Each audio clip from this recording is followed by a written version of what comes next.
नमस्कार साथियों, ज्ञानस्थली गुरुकुल में आपका हार्दिक स्वागत है। आज राज्यसभा में देश के लाखों छात्रों के भविष्य से जुड़े सबसे गंभीर मुद्दों में से एक पेपर लीक पर जोरदार चर्चा हुई। कांग्रेस अध्यक्ष और राज्यसभा में नेता प्रतिपक्ष श्री मल्लिकार्जुन खड़गे ने सरकार से सवाल किया कि जब बार बार प्रतियोगी परीक्षाओं के प्रश्न पत्र लीक हो रहे हैं तो मेहनत करने वाले युवाओं की भविष्य की जिम्मेदारी कौन लेगा। उनका मानना था कि हर पेपर लीक न केवल एक परीक्षा को बल्कि लाखों युवाओं के सपनों, उनके वर्षों की मेहनत और व्यवस्था की विश्वसनीयता पर भी चोट पहुंचाता है। वो मांग कर रहे थे कि जिम्मेदारों पर सख्त कार्रवाई हो और ऐसी व्यवस्था बने जिससे भविष्य में पेपर लीक पर पूरी तरह रोक लगे। आइए जानते हैं राज्यसभा में उन्होंने इस मुद्दे पर और क्या क्या महत्वपूर्ण बातें कही। धन्यवाद सर, आपने मुझे बोलने का मौका दिया और आपने सविस्तर से सुनने का भी बात यहाँ पर रखी। इसीलिए मैं अपने बात को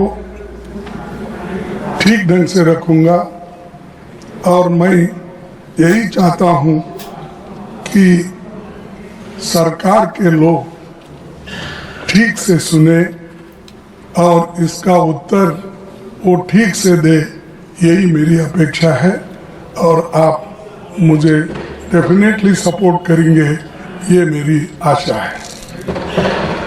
सर, मैं शुरू करता हूँ। एक पेपर चुराने वाले बचते रहे, पेपर चुराने वाले बचते रहे, मेहनत करने वाले पीटते रहे। ये कैसा न्याय, ये कैसी रीत, गुनाहगार हंसते रहे, मासूम।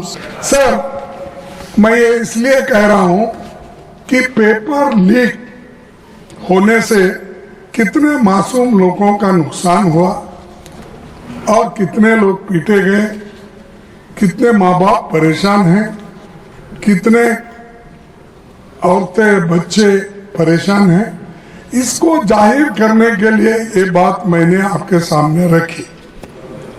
सभापति जी, आप पब्लिक एग्जामिनेशन अमेंडमेंट बिल 2026 में जो यहाँ चर्चा के लिए आई है, उसमें सिर्फ आंकड़े बदले हैं। मेरे पास पूरा ये है बिल, तो उन्होंने पढ़ा, वो बिल मेरे पास भी है। इसमें सिर्फ आंकड़े बदलते गए, उससे कुछ होने वाला नहीं है। ज्यादा जुर्माना, कड़ी सजा, special task force, fast track course जैसे प्रावधान आपने इसमें रखा है, इससे कुछ फर्क पड़ने वाला नहीं।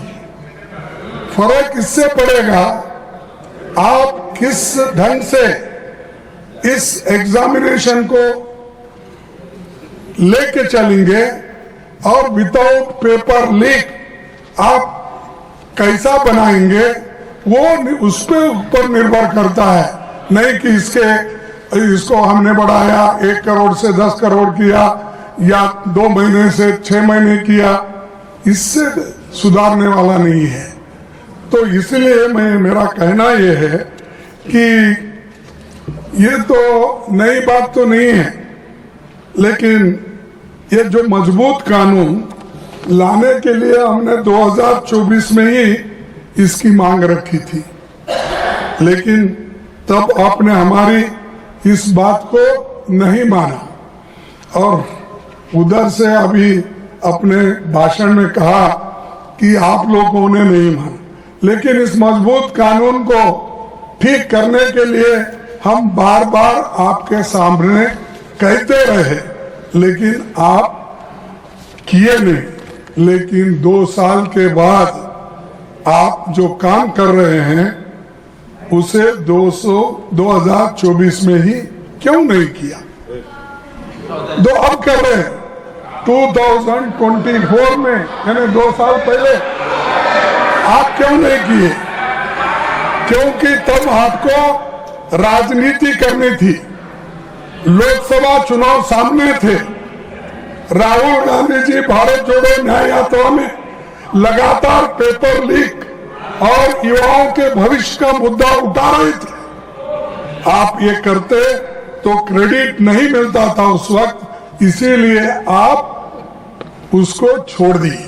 तो उस समय परीक्षा व्यवस्था को सुधारने की बजाय आप जल्दबाजी में ऐसा कानून लाए जिसे 2 साल में ही आपको संशोधित करना पड़ रहा है। सभापति जी, इस अमेंडमेंट बिल का हम स्वागत करते हैं, लेकिन ये अभी भी अधूरा है। ये पेपर लीक होने के बाद भी इसकी कार्रवाई को मजबूत करना ये जरूरी है। पेपर लीक होने से रोकने की मजबूत व्यवस्था इसमें नहीं है। सिर्फ आपने आंकड़े बदले, लेकिन आपका इंटेंशन आपने इसमें नहीं बताया, इसको कैसा रोकना। इसीलिए मैं ये कहूंगा कि ये सब जो माहौल आज चल रहा है, इस माहौल को ठंडा करने के लिए और जो आज हमारे विद्यार्थी युवा जो सड़क पे आए हैं, उनको ठंडा करने के लिए ये बिल लाया गया है।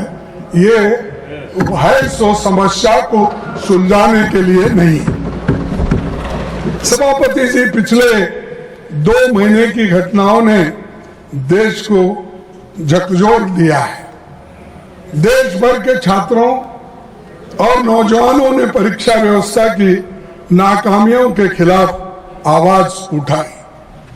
विपक्ष ने उनकी आवाज सड़क से लेकर संसद तक उठाई। बढ़ते जनदबाव के आगे सरकार को घुटने टेकने पड़े। मैं देश के छात्रों, नौजवानों को मुबारकबाद देता हूं। उनका संघर्ष रंग लाया और सरकार को झुकना पड़ा और प्रधानमंत्री को, प्रधान को हटाना पड़ा। और इसीलिए ये युवाओं की ताकत है। अब जब युवाओं की ताकत देखने के बाद हमारे सरकार को भी ये मालूम हुआ, अरे इससे ज्यादा अगर हम कुछ खींचतान करेंगे तो धागा टूट जाएगा और हमारी कुर्सी चले जाएगी। इसीलिए डर के आखिरी में उन्होंने युवाओं का जो डिमांड था उसको माना, लेकिन उसमें यह है, उसके पीछे कि उनकी कुर्सी बचाने के लिए भी ये काम उन्होंने की, ना कि विद्यार्थियों के समस्याओं को समझाने के लिए, सुलझाने के लिए नहीं की। कुर्सी कैसा बचाना, और इतना एजिटेशन हो रहे हैं सब कुछ। और हमारे जितेंद्र सिंह साहब भी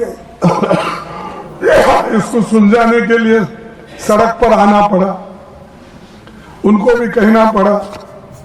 अगर ये विचार आपको अच्छे लगे हो तो वीडियो को लाइक करें, शेयर करें, और अगर आपने अभी तक हमारे चैनल को सब्सक्राइब नहीं किया है तो कृपया सब्सक्राइब बटन दबा दें। धन्यवाद।